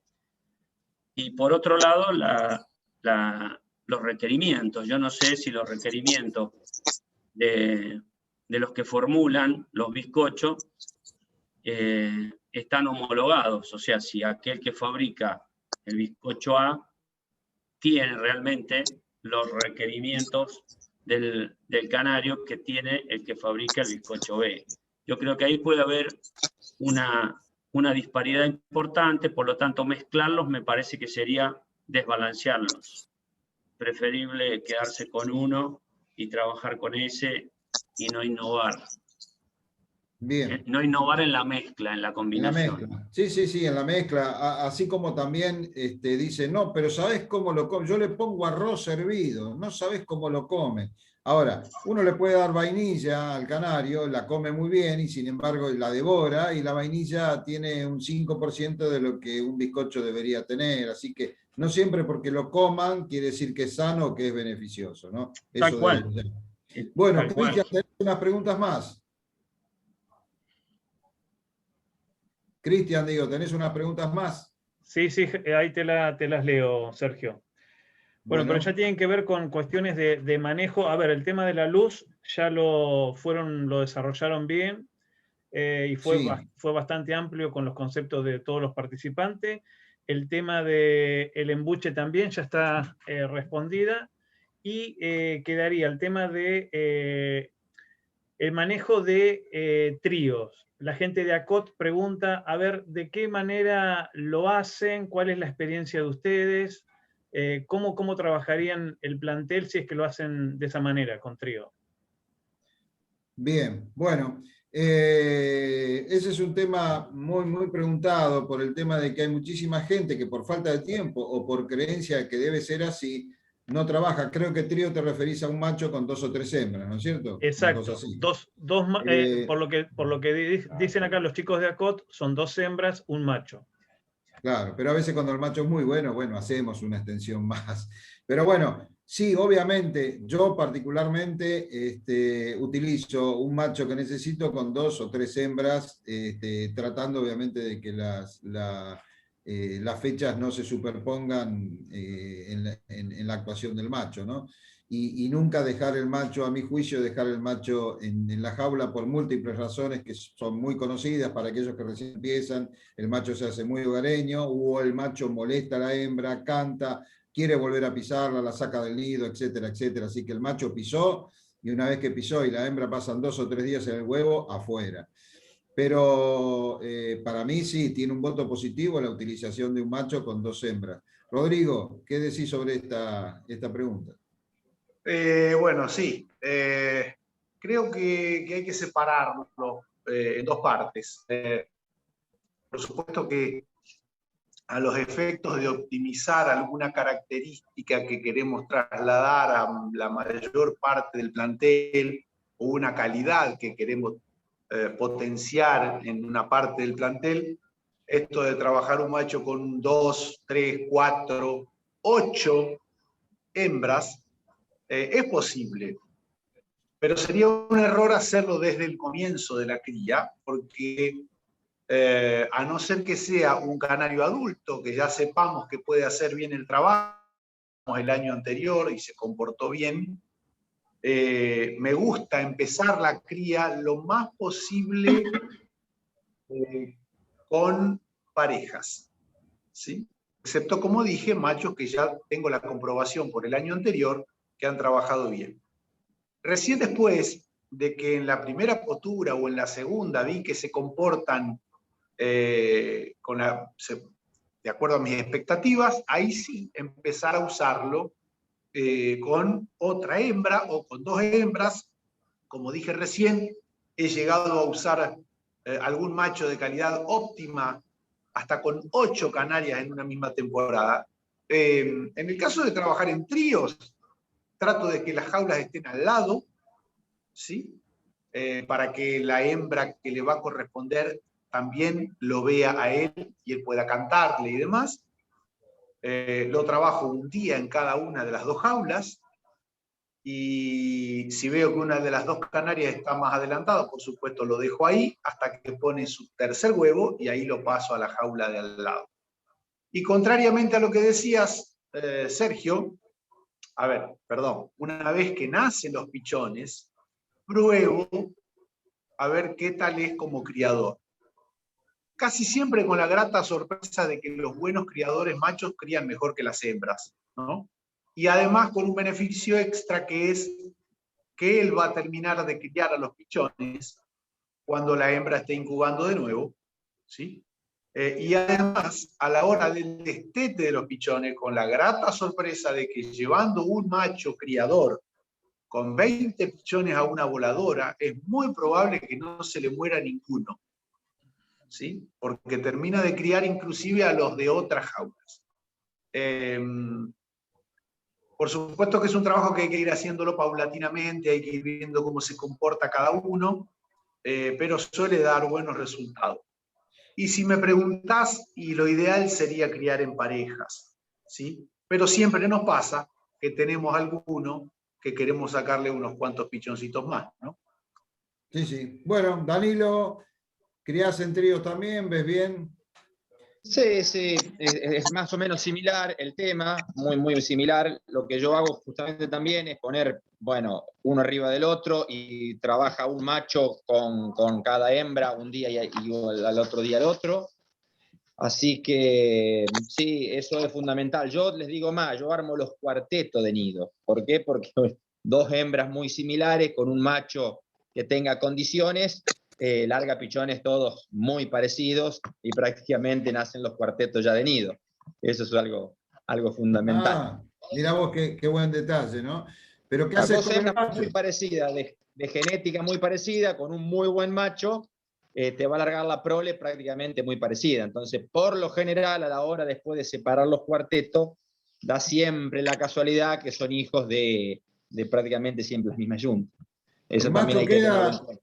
el macho queda en alguna jaula después de pisar esto que estás armando, o ya el macho cuando están las hembras echadas sale? No, y esto, o sea, como es sin ánimo de pasarme, pero es como vos dijiste, el macho con la hembra rompe los huevos y rompe los huevos.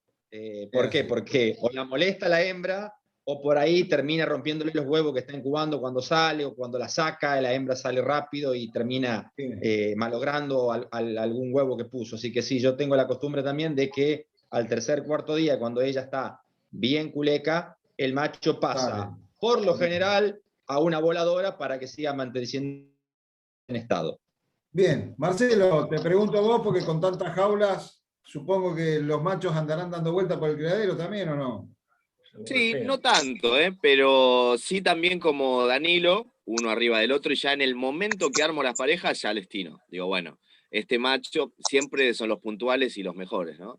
Claro. Este macho va con estas 2 hembras, por ejemplo, y ya lo tengo predestinado en el momento que se arman las parejas.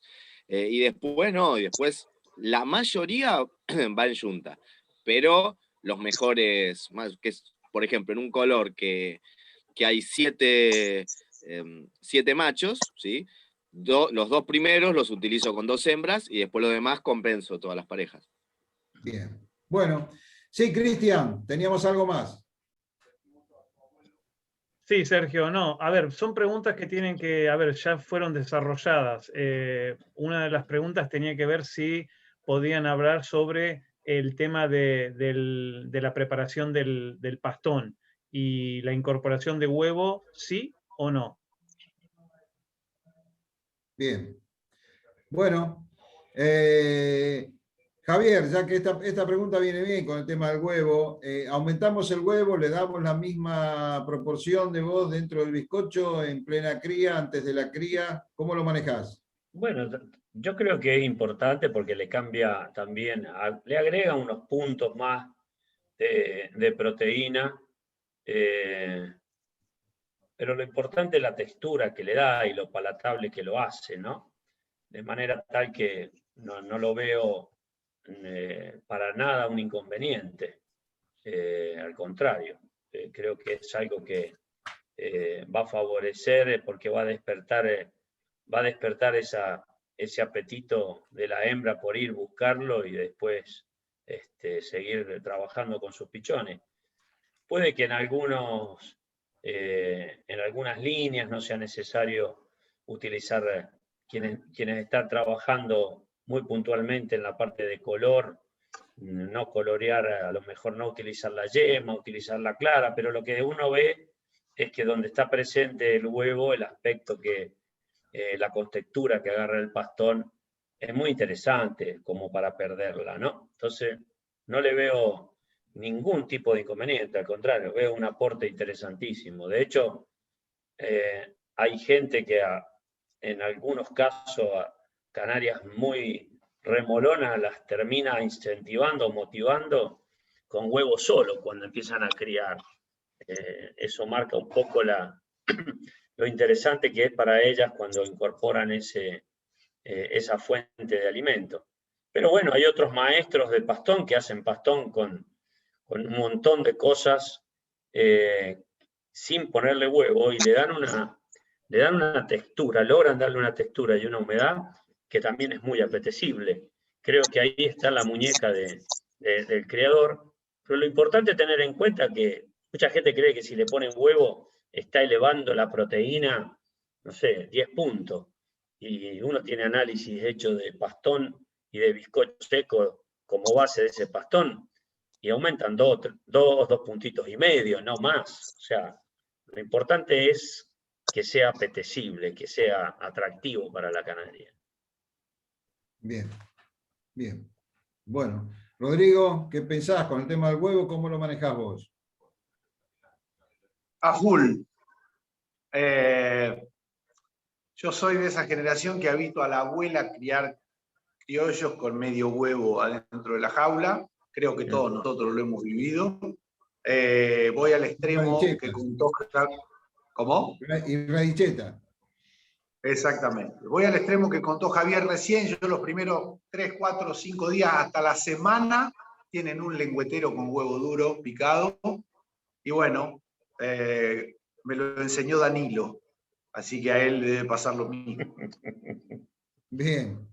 Danilo, vos con el huevo entonces, igual que Rodrigo.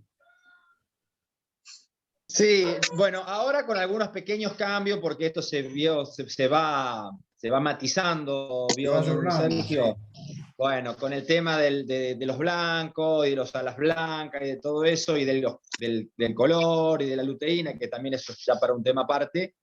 Por ahí sacando un poco lo que es yema, como dice Javier, e incorporando como es algo de semilla germinada, tratando de compensar un poquito el huevo. Pero bien, como dice Rodrigo, o como dijo Javier, el huevo es un iniciador en la cría que funciona muy, pero muy bien. Esas hembras remolonas, con un lengüetero de huevo duro, comienzan a funcionar muy bien. Bien. Bueno, yo creo que hemos pasado por casi todos los puntos de lo que es la preparación de la cría. Llegamos del campeonato, lo armamos, hicimos un plan sanitario, le alimentamos y fuimos pasando por los distintos puntos, inclusive por algún espinoso punto del embuche, que creo que en algún momento voy a hacer una entrevista para hacer lo del embuche, porque vuelvo a repetir que uno de los, si uno va a los top 10 y más de la mitad embuchan, entonces yo creo que alguna otra historia debe haber, inclusive con los medicamentos, ¿no? Que también quizás está relacionado con la cantidad de ejemplares que crían. Pero bueno, ese es un tema, creo, tan espinoso como la receta de algún medicamento. Pero creo que para cerrar, estamos criando, hablamos sobre los machos, separamos, hemos hablado de las horas luz. Nos queda un puntito que no hablamos, que creo que es la temperatura, que se nos fue con el tema de la luz. Yo particularmente, desde que empiezo la cría, mantengo el criadero a una determinada temperatura, entre 18 y 20 grados, hasta que me saco la frazada. Ya cuando tengo 7, 8, 10 días de dormir sin frazada, recién ahí apago la estufa, controlada automáticamente para que tenga el criadero en una temperatura ambiente de de esa magnitud, que está entre 18 y 20 grados. Inclusive cuando hay días que ya vienen por ahí, fines de agosto, principios de septiembre, mediados de septiembre, que vienen lindos y de repente vienen 2 o 3 días de 4 o 5 grados y ahí vemos caer varios pichones o varias hembras que se levantan. Así que no habíamos hablado de la temperatura. Yo no sé, Danilo, ya que estás ahí, ¿vos cómo manejás el tema de la temperatura al empezar la cría y al terminarla? Sí, Sergio, mira, yo en mi caso particular y contra todos los libros, no doy temperatura para nada, comienzo los primeros días de agosto la cría, allá por el 16, 17 hago el enyuntamiento, y nacen los pichones y prácticamente no atempero para nada. Y no tengo demasiados problemas. Al contrario, por ahí en algún momento, cuando he generado o tratado de generar una climatización al criadero, es más la contraproducencia que he tenido por la baja humedad y por ciertos factores, que no sin atemperar. Y no he tenido problemas, o sea que prácticamente el ganadero se acostumbra a criar sus pichones a la temperatura ambiente, está afuera, y no hay demasiado problema. Bien, así que no soy tipo que haga calefacción. Si bien sé que cuanto más estable está la temperatura, mejor es. Yo en mi caso personal no doy como es calefacción y no tengo problema alguno. Bueno, en tu caso, Rodrigo, no, porque habías ayornado el criadero como para mantener una temperatura y poder darle cierto tipo de... Mi caso es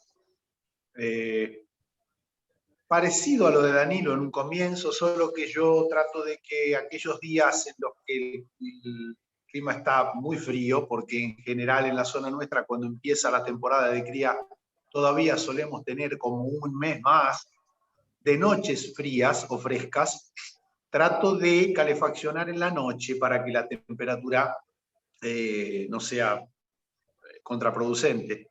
Pero sí quiero hacer un agregado respecto de algo con lo cual insisto mucho. A mí me ha dado muy buen resultado la climatización en la época de calor, que es a través de un aire acondicionado. Yo sé que la enorme mayoría de los colegas criadores tienen un problema muy grande respecto de que cómo hacen para explicarle a sus mujeres que tienen que ponerle un aire acondicionado a los canales. En el criadero, sí, señor. Bueno, exacto. Bueno, yo insisto en que en la época de mucho calor, aparte tenemos zonas en nuestro país, la gente de Tucumán que seguramente nos está viendo, toda la gente del norte tiene grandes problemas con el calor, al punto de que en muchos casos tienen que levantar la cría a mediados de noviembre porque es imposible que las hembras le sigan criando. Muy buenos resultados con un aire acondicionado que no necesariamente tiene que estar puesto en 24 grados, ¿sí? Alcanza y sobra con que dentro del criadero haya 28, 29, todavía de esa forma los canarios se mantienen criando muy bien hasta que termina la temporada, digamos, mediados de enero. Si quieren, los autorizo a los criadores a que le pasen este pedacito del video a sus mujeres, porque si criamos un mes más, vamos a sacar unos cuantos pichones más que a lo mejor, a la hora de la venta, ayudan para ir unos días más de vacaciones, ¿sí? Y ahí llevamos hablando, a la compañera y le hacemos ver el beneficio de que el criadero tiene aire acondicionado. Hablando de eso, van a tener que ser 10 o 15 días más de vacaciones el canje de un aire acondicionado en el criadero. Pero bueno, los creadores que estén y quieren filmar el momento en que le proponen la colocación de la climatización en el criadero, proporcionada y propuesta por Rodrigo Donés, lo pueden hacer, ir mandándolo al canal de YouTube y lo vamos a ir recogiendo con mucha, con mucha alegría. Bueno, Javier, ¿vos le ponés temperatura a los pajaritos o no? Yo creo que es un tema importante para futuro. El tema de ambiencia se viene dando muy fuerte en la avicultura mayor. no solo en la parte de engorde, sino en la parte de reproducción. Hay todos galpones con ambientes controlados. Y nosotros no tenemos que dejar de pensar y de recordar que nosotros arrancamos con piezas. Nosotros tenemos piezas adaptadas de diferentes formas. Entonces, no es la misma la situación que puedo traer yo a la que tiene Marcelo. Entonces, ventilación, iluminación, calidad de ambiente, van a ser los temas que vamos a tener que empezar a manejar a futuro. Yo soy partidario en mi criadero, por la forma que está orientado, yo tengo que garantizarle por lo menos que en el arranque de noche las temperaturas no me caigan de 18 grados, cuando las hembras están con pichones. Mientras están en el arranque de la incubación, no tengo mayores problemas, pero cuando empiezan a nacer, trato de que el automático no me baje de 18 grados, y los resultados en mi criadero, con mi orientación, mi ventilación y mi iluminación, funcionan. Pero creo que es un tema que va a estar muy bonito para adelante porque tenemos que trabajar mucho en eso. Bien, bien. Bueno, creo que hemos pasado por todos los puntos, ya nos estamos acercando a redondear, y un tema que sintéticamente, como para final, después si hay alguna otra pregunta, lo que quiero tratar así brevemente con cada uno de ustedes es un tema muy espinoso y que seguramente muchos se preguntarán, y que es el destete.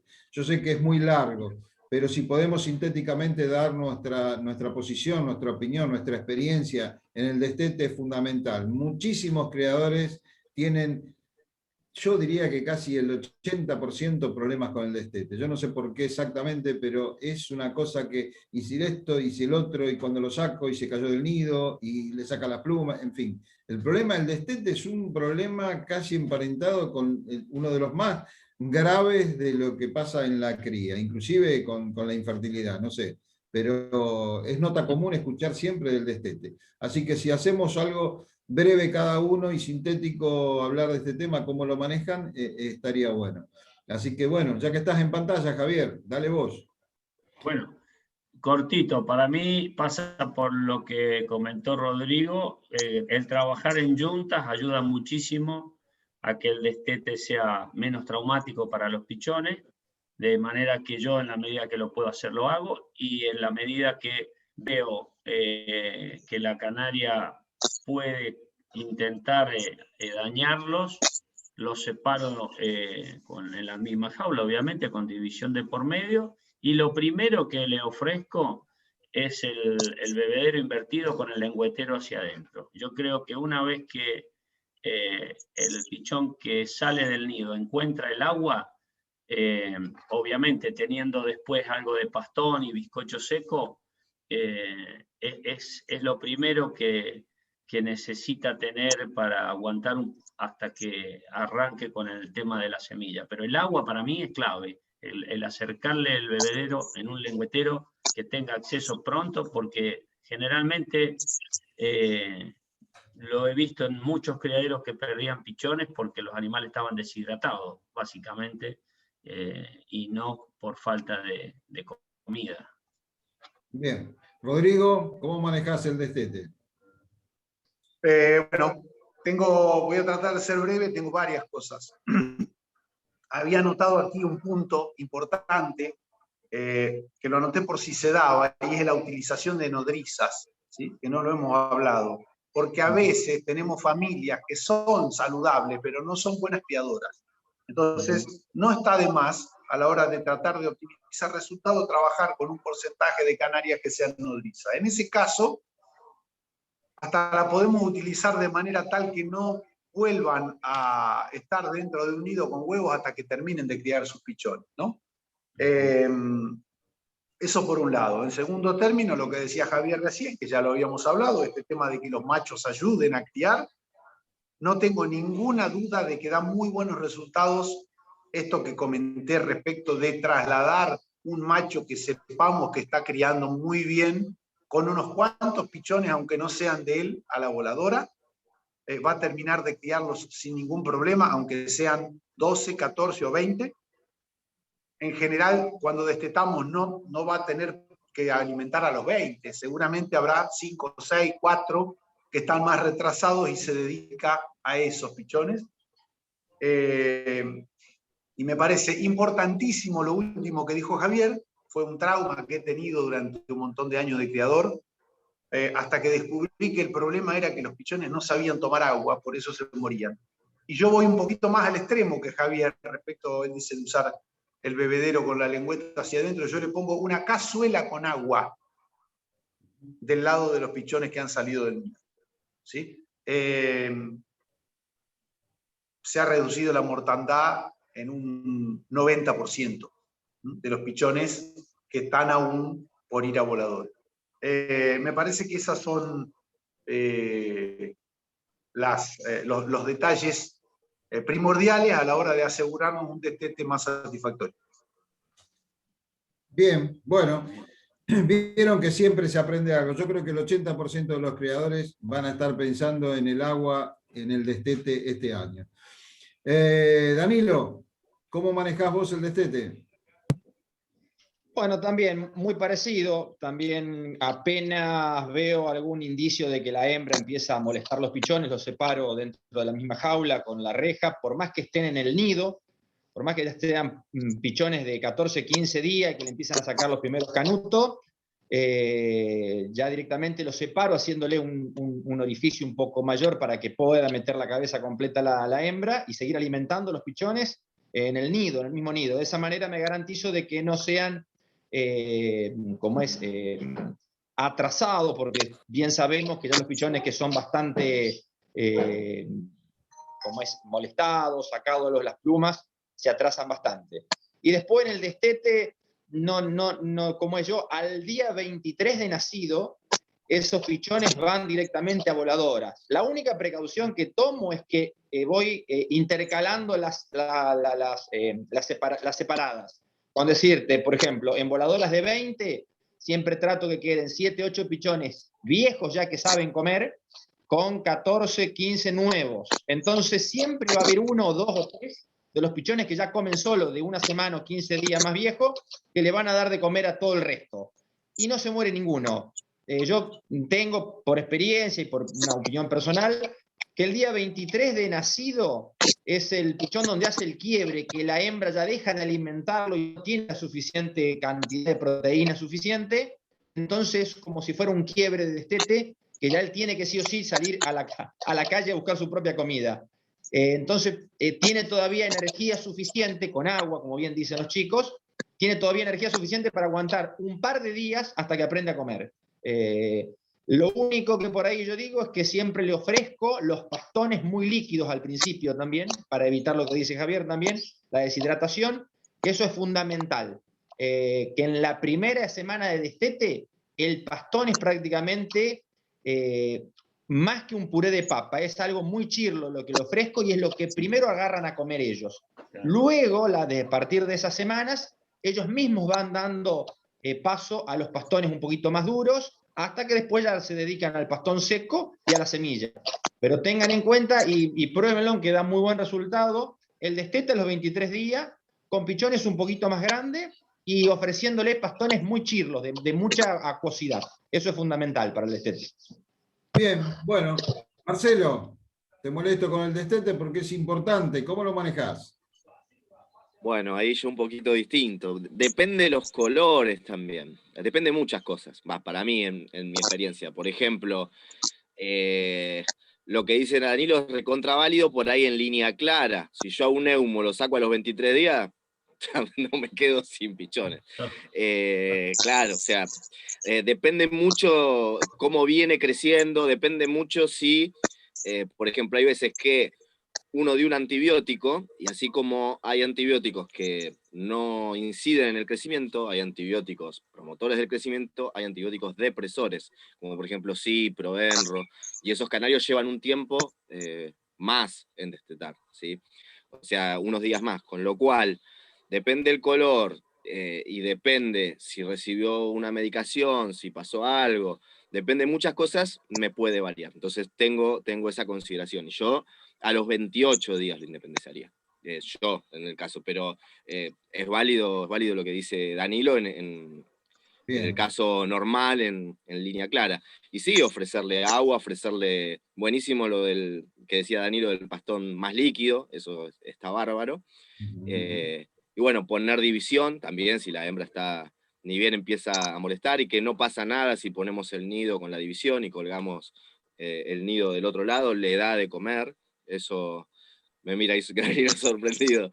No sé si lo probaron alguna vez, ¿sí? O sea, cuando el pichón está, no sé, tiene 18 días y vemos que la hembra no saltó del nido, si sale a los 18 o a los 20 y la hembra empieza a sacarle plumas, ponemos el nido, ya está emplumado, tiene la temperatura y la hembra, ponemos el palito al lado y la hembra le da de comer a través de la división, para que no le arranque las plumas. Tal cual. Bien, perfecto. Bueno, Cristian, ¿tenemos alguna pregunta más? No, la única pregunta que quedaba la acaba de responder hace un ratito Rodrigo, que era el tema del manejo con nodrizas, y era una pregunta que habían trasladado la gente también de ACOT, de Tucumán. Así que no hay más preguntas. Bueno, Rodrigo, Danilo, Javier, Marcelo, ¿le queda algún asterisco, algún puntito que quisieran redondear sobre algo que nos haya quedado en el tintero? No, yo solamente quiero agradecerle a todos los que han estado presentes y a los que van a verla después también, o la estén viendo en este momento. Me parece que fue sencilla y muy enriquecedora la charla, muy necesaria para la época que viene. Quiero recalcar este tema de, por favor, controlen la ansiedad, ¿sí? Uno de los problemas más grandes que tienen nuestros canarios son sus dueños, como digo siempre, que somos nosotros. Así que nada, paciencia, y como decía Javier antes, está bueno que la naturaleza vaya haciendo la mayor parte, ¿no? La podemos ayudar un poquito, pero no interferir demasiado. Gracias a todos, y bueno, será hasta la próxima. Bueno, hay un artículo hace 7, 8 años, repetido en 2 o 3 revistas del canaricultor, titulado Lo que mata es la ansiedad. Léanlo porque es muy interesante. Bueno, Danilo, nos despedimos entonces, Danilo. Sí, primero, bueno, agradecerles también por la invitación, muy a gusto, una charla muy amena. Justamente como dicen los colegas, aparte de la ansiedad, los problemas prácticamente en un 90% es exceso de canaricultores. Y bueno, y otra cosa que también dijo Javier, muy importante al principio, que mirar y observar no es lo mismo, así que siempre observen muchos a sus canarios, que ellos mismos van a dar la pauta de que si están haciendo las cosas bien o mal. O sea, así que bueno, vuelvo a repetir, no es lo mismo mirar que observar, hay que observar mucho. De esa manera se aprende mucho también. Así que muy agradecido por el espacio y por el lindo momento que hemos pasado. Bárbaro. Javier. Bueno, no, mil gracias, la verdad, formato muy cómodo, muy agradable, muy amigable, así que para lo que deseen en cualquier momento, todo lo que les pueda ser útil, espero que se entienda siempre, nada más. Bárbaro. Muchas gracias. Bien. Bueno, Marcelo. Nada, simplemente felicitarlos a Javier, a Danilo, a Rodrigo y a vos, Sergio, por llevar adelante todo esto. Y nada, muchas gracias y felicitaciones. Bárbaro. Cristian. Bueno, nada, simplemente gracias, como dijo Marcelo, y bueno, pedirle disculpa a la audiencia porque ha sido una charla con algunos inconvenientes en la transmisión en el vivo, pero bueno, con la seguridad de que el total de la charla igualmente va a ser subida al canal de YouTube, ni bien termina la misma. Así que bueno, gracias a los disertantes, a Javier, a Danilo por participar y a Raúl por acompañarnos. Bueno, Raúl.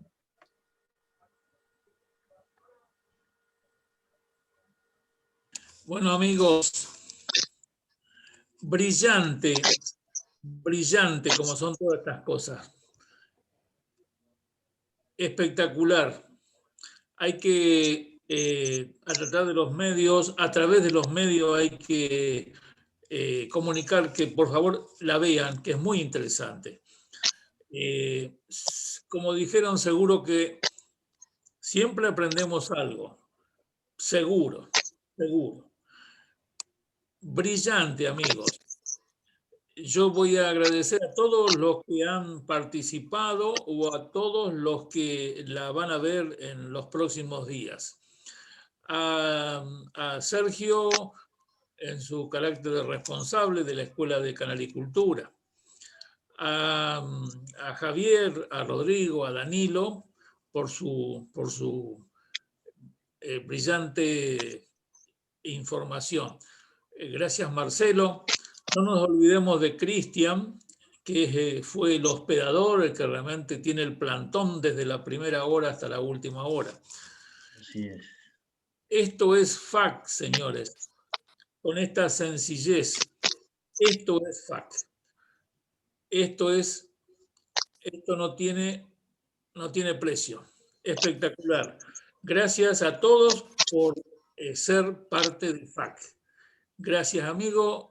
Buenas noches y nos veremos en cualquier momento.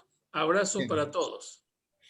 Bueno, yo quiero agradecerles. Realmente estuvo muy buena esta charla de la Escuela de Canalicultura. Muchísimas gracias, Danilo, Rodrigo, Javier, Marcelo, por la participación. Cristian, como siempre, como dice Beto Casella, lo mejor detrás de cámara, y eso es verdad.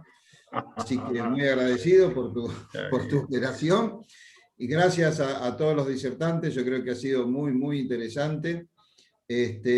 Agradecer también a los muchachos de Tucumán, a Javier Parra que me ha escrito, porque esto, si bien la escuela, como acaba de decir Raúl, nosotros somos el CERFAC, y la escuela obviamente comprende a todas las entidades del país, y estamos siempre escuchándolos, y a través de una inquietud de ellos surgió la necesidad de una charla sobre la cría, que nos hicieron llegar la gente de Tucumán, y a partir de eso con Rodrigo decidimos, bueno, ¿por qué no? Ampliémosla no solo a la gente de Tucumán, y así nació esta charla. Así que pueden acercarse por los medios de las redes sociales que ya conocen a la escuela, y bueno, y serán escuchados y atendidos, y seguiremos trabajando. Estamos FAC en movimiento. Vuelvo a agradecer a todos, espero que les haya gustado a todos los amigos canalicultores.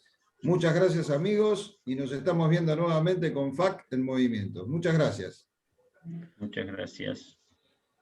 Gracias. Bueno, gracias. Vamos terminando y gracias por la participación a todos los que estuvieron en el canal de YouTube. Buenas noches.